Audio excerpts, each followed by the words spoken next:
Well, what can I say about this last week, these last few days, these last few months, um, other than, well, there are no words, are there? I think they've all been used. The one thing that comes out for me on top, at least today, is how do we address our fears?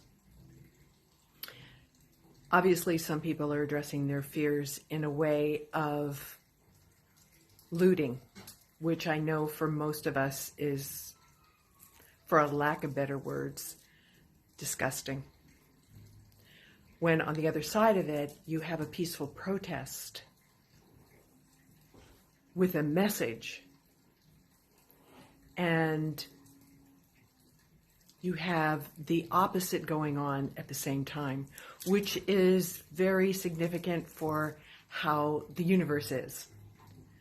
We live in a life or a land or a universe of polarities. As I've said before, the highs, the lows, the fastest lows. And when things are uncomfortable, there's another side to that we can look at, which is first addressing the discomfort, and then to know that we will get through it, and hopefully valiantly. So I feel that it's really, really imperative that we allow ourselves to feel vulnerable. Know that we're not going to implode if we do. Vulnerability is not a weakness, it is a strength to be able to show that amazingly sensitive facet that we all have inherently. But once again, to sit quietly and think about the feeling that we are carrying with us right now and address that feeling, the fear, the anguish, the huge dismantling of our life as it has been before, and what that brings up for us going forward. It's not the worst of times. It certainly doesn't feel like it's the best of times. But it is a time of reflection. And as I said before, not to be afraid of going deep.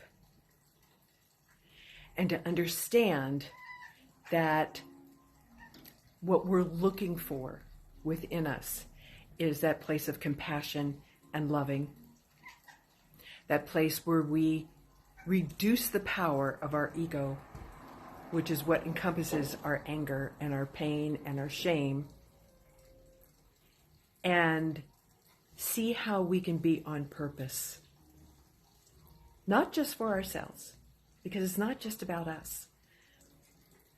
When everybody's talking about the fact we're all in this together, the all in this together is not about the fact that we all are exposed or can be exposed or are vulnerable to a virus. We're all in this together, meaning that we're all human beings occupying a planet. And we're 6 degrees of separation. And we have to take care of each other.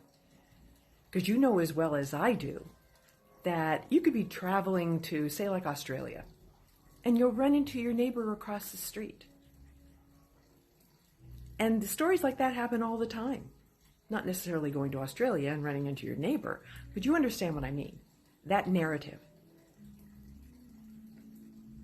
So I think the one main thing that we can do is to remember that we're here for a reason. Each and every one of us. Each and every one of us has the ability to be able to rise to every occasion and do it with grace and dignity, feel empowered and brave, but most of all, to come from a place of loving. We were born with that, it's within us. And I think if we all hold hands and take care of each other, we'll get through this with the grace and the ease and the loveliness that nature, the universe, spirit, God would like to see. Have a lovely day now.